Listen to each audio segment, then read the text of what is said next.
जय हिंद बच्चों। देखो बच्चों, जय हिंद ट्यूटोरियल में आप लोगों का स्वागत है। आप YouTube चैनल जय हिंद ट्यूटोरियल पे सर्च करें, देखें और जो अर्थमेटिक का पार्ट है मुरली सर का चल रहा है उसको आप लोग ध्यान से देखें, पूरा वीडियो देखें, ठीक। और जो छोटी छोटी बातें हैं उसमें एकदम बेस जड़ से बताया जाता है। थोड़ा सा अभी समय लगेगा, इसके बाद आपके अंदर स्पीड आ जाएगी और आपको लगेगा कि मैं सिलेबस को बहुत जल्दी खुद ही खत्म कर दूंगा, ठीक। तो पहले हमको समझना है, फिर इसके बाद समय बचाना है, ठीक। तो देखो बच्चों, अभी तक हम लोग जो कुछ भी पढ़े हैं नंबर सिस्टम और सदीकरण ही चल रहा है। नंबर सिस्टम और सदीकरण अगर आप अच्छी तरह से पढ़ लिए तो 80% मैथ खत्म, ठीक। इसीलिए इसको हम भी धीमे धीमे चल रहे हैं, ठीक है। इसके आगे जो है वो हम लोग थोड़ी सी स्पीड बढ़ाएंगे। तो आप लोगों से ये रिक्वेस्ट है कि आप पूरा वीडियो देखें, ठीक। इसको अपने दोस्तों यारों में थोड़ा सा शेयर करें, बढ़ाएं। तो देखो बच्चों, अभी तक हम लोग जो कुछ भी पढ़े हैं पीछे क्लास तक इकाई अंक तक के टॉपिक बताई गई थी कि बहुत सी संख्याओं के गुणनफल में गुणनफल ना बता करके इकाई अंक पे क्या आएगा यही बताना था, ठीक। तो आज हम थोड़ा सा टॉपिक चेंज कर रहे हैं, ठीक।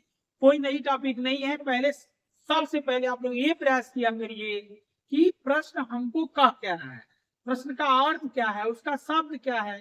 अगर प्रश्न का अर्थ आप अपनी भाषा में समझ गए तो क्वेश्चन खत्म, तो उसका हल अपने आप हो जाता है, ठीक। तो चलो, अभी कोई नई टॉपिक नहीं है। एक क्वेश्चन में लिख रहा हूँ, आंसर आए या ना आए, पहले आप उस प्रश्न क्या कह रहा है, उसमें क्या बात है, उसकी शर्त क्या है, केवल ये बता देना तो ये सब हो जाएगा। तो देखो, एक क्वेश्चन लिख रहा हूँ, ये क्या कह रहा है प्रश्न, ये देखना बाबू क्या कह रहा है ये बताए। तो देखो, प्रश्न की शर्त यही है कि 3100 में से कौन सी छोटी से छोटी संख्या घटाई जाए कि शेष बची संख्या 17 से पूर्णतया विभक्त हो। तो थोड़ा सा यहाँ से देखो बाबू, ये क्वेश्चन हम लोगों से ये बात रख रहा है कि इसमें से कौन छोटी छोटी जो घटाने वाली संख्या में बच रहा है और जो बचे तब वो 17 से पूर्णतया विभक्त हो जाए। यदि इसका अर्थ हम समझ गए तो तुरंत ये बात पकड़ लेंगे कि अब 17 का इसी में हम लोग भाग दें और अगर ये 17 से पूर्णतया विभक्त होगी तो शेषफल शून्य आएगा और अगर ये 17 से पूर्णतया विभक्त नहीं होगी तो कुछ शेषफल आएगा, ठीक। तो देखिए, आप दो क्वेश्चन बनता है, कभी घटाने वाली बनता है कि कौन सी घटा दी जाए शेष बची विभक्त हो जाए या कौन सी जोड़ दी जाए। तो केवल हमको घटाने वाली संख्या बतानी है। तो जो बात क्वेश्चन का समझ गया वो तुरंत आंसर दे देगा कि अब 3100 में 17 का भाग दे दीजिए और जो शेषफल आएगा वही घटाने वाली संख्या है। जो शेषफल आएगा वही घटाने वाली संख्या। तो देखो आंसर खत्म, इसी में आप इसका भाग दीजिए, जो शेष आया वही आंसर। तो 6 शेष आया तो 6 आंसर। अब देखिएगा, इसी पे थोड़ा सा अगला क्वेश्चन बना दिया जाए। अब ऐसा भी आपसे कर सकते हैं कि 3100 में से कौन सी छोटी से छोटी संख्या घटाई जाए तो बजाय आपसे कह दिया जाए जोड़ी जाए या जोड़ने वाली संख्या कि योगफल 17 से पूर्णतया विभक्त हो जाए। तब क्या करेंगे, वेरी गुड, तब आंसर आपका क्या हो जाएगा। तो अगर जोड़ने वाली पूछ रहा है तो भी आप ये ध्यान रखिए कि आप 3100 में 17 का भाग दीजिए, बस एक काम बढ़ेगा, जो शेष आया है ये घटाने वाली है और जोड़ने वाली ज्ञात करना है तो यही शेष को इस भाजक में से घटा दीजिए। तो जोड़ने वाली आ जाएगी आपकी, क्या आ जाएगी, एकदम सही, वेरी 11। तो 17 माइनस 6 कर दीजिए 11। तो देखो बच्चों, क्या बताया गया आप लोगों को, क्वेश्चन का अर्थ हम पूरी तरह से पकड़ लीजिए। यदि कोई संख्या किसी संख्या से पूर्णतया विभक्त नहीं है तो देखो यहाँ एक रिजल्ट निकल रहा है, नोट पॉइंट। अगर ये 3117 से पूर्णतया विभक्त नहीं है और इसको हमको 17 से पूर्णतया विभक्त बनाना है तो या इसके पहले वाली संख्या विभक्त होगी या इसके आगे वाली। इसके पहले वाली अगर हमको खोजनी पड़ती तो कैसे पता चलता? ठीक, तो भाग देते, शेषफल 6 आया, तो शेषफल 6 यहाँ से घटा दीजिए, तो जो बचा ये जिसके पहले वाली 17 से पूर्णतः विभक्त होगी। और इसके आगे वाली बताना है, तो जोड़ने वाली संख्या 11 आई, 11 इसी में जोड़ दीजिए, तो उसी को पूर्णतः विभक्त हो जाएगी। यानी कुल मिला के आप मेरी इस बात पे ध्यान दीजिए, यदि कोई संख्या किसी संख्या से पूर्णतः विभक्त नहीं है और उसको हमको उसे विभक्त बनाना है, तो कुछ जोड़ के विभक्त कर सकते हैं या कुछ, तो घटाने वाली क्या होगी आप लोग पकड़ लिए, ठीक, तुरंत भाग दीजिए, जो शेष है वही घटाने वाली, और जोड़ने वाली में भी भाग देना है, बस इतना याद रखना है, जो बच रहा है उसको भाजक में से घटा दीजिए। तो चलो बच्चों ध्यान दो, तो ये क्वेश्चन, अब इसी टॉपिक पे दूसरा क्वेश्चन लिख रहा हूं, अपने से समझें और आंसर दें। ठीक, चलो देखो बच्चों, अगला क्वेश्चन आप लोग देख लिए, चलो आंसर। तो आंसर तो देखिए, बार बार मैं बताता हूं कि क्वेश्चन का आंसर तो आपको देने आता है, पहले क्वेश्चन की शर्त आप तोड़ना सीखे, क्वेश्चन की शर्त क्या कर रही है ये देखिए। तो चलो क्वेश्चन का शर्त तोड़ा जाए। तो क्वेश्चन ये शर्त रखा है कि 4508 के समीपतम कौन सी संख्या है जो 21 से पूर्णतः विभक्त हो। देखो ये समीपतम शब्द का क्या हुआ, मतलब कि इसके सबसे नजदीक कौन संख्या है जो 21 से पूर्णतः विभक्त हो।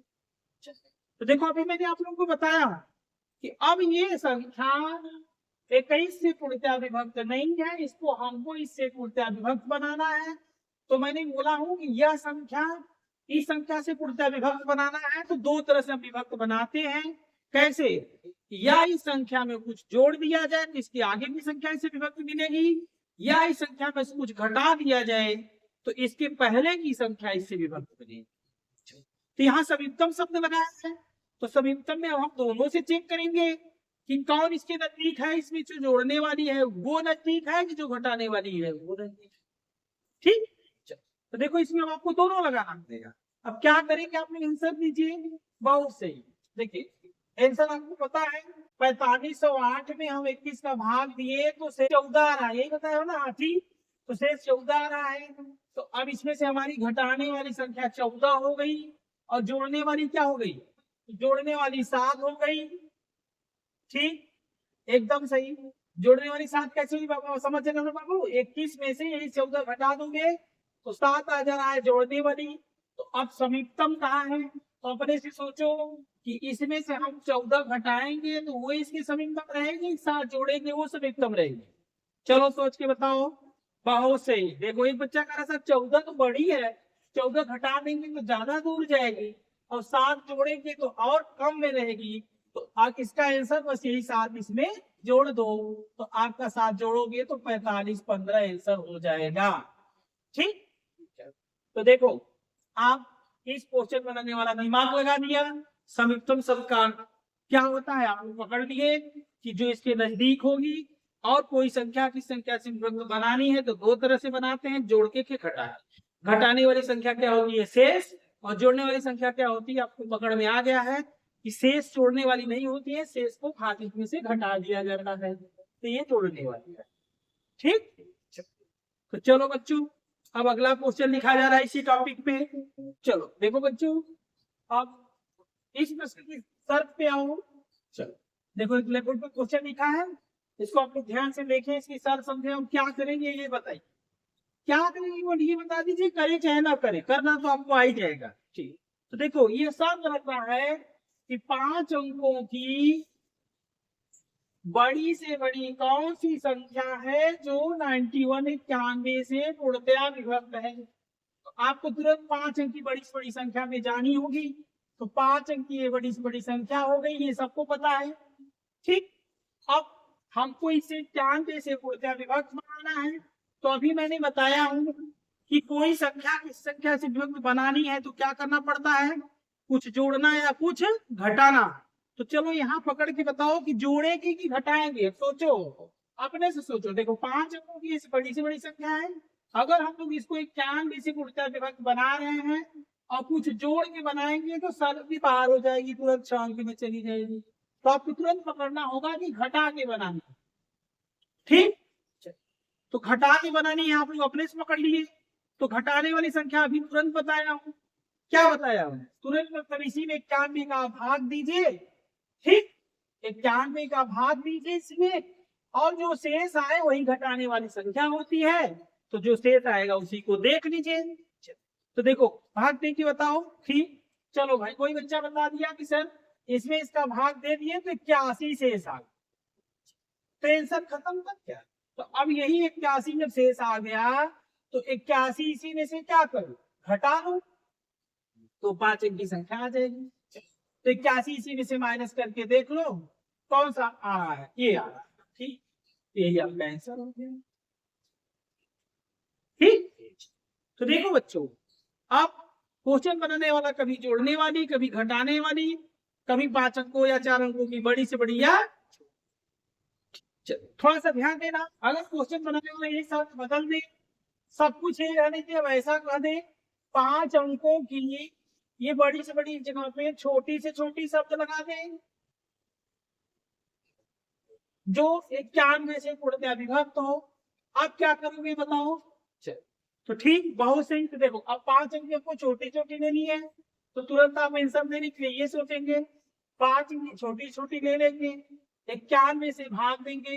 अब पहले बताइए कि इसमें कुछ जोड़ के विभक्त कराओगी, घटा के, ये सोचो, वेरी गुड। इसमें अगर हम लोग थोड़ा सा भी कुछ घटाएंगे तो 5 अंक की छोटी छोटी तो यही है, तुरंत 4 अंक में चली जाएगी, तो इसको जोड़ करके विभक्त बनाना होगा, बहुत सही। तो जोड़ने वाली संख्या कैसे प्राप्त करते हैं अभी बताया गया है, हाँ बताओ कैसे, इसका इसमें भाग दीजिए, जो शेष आए, जोड़ने वाली खोजना है तो जोड़ने वाली में क्या कहा, जो शेष आए उसको 91 में से क्या करिए, घटा लीजिए, और फिर ले जाएंगे इसी में जोड़ लीजिए, ठीक। तो देखो बच्चों 4 क्वेश्चन होगा आपका, केवल या तो किसी संख्या में घटाने वाली पूछ लिया तो शेष आंसर, जोड़ने वाली पूछ रहा है तो भी हम भाग दे रहे हैं, शेष के बाद एक काम बढ़ता है जो भाजक में से घटा दिया जाता है जोड़ने वाली, और 5 अंक 4 अंक बड़ी से बड़ी छोटी छोटी शब्द लगा देगा, तो आपको अपने सोचना पड़ेगा कि बड़ी से बड़ी वाले को घटा के विभक्त बनाना पड़ेगा और छोटी छोटी वाली में जोड़, ठीक। तो इस टॉपिक पे कोई भी प्रश्न बनेगा तो आप आराम से आंसर दे सकते हैं। चलो, तो ये टॉपिक आपका क्लियर हुआ है।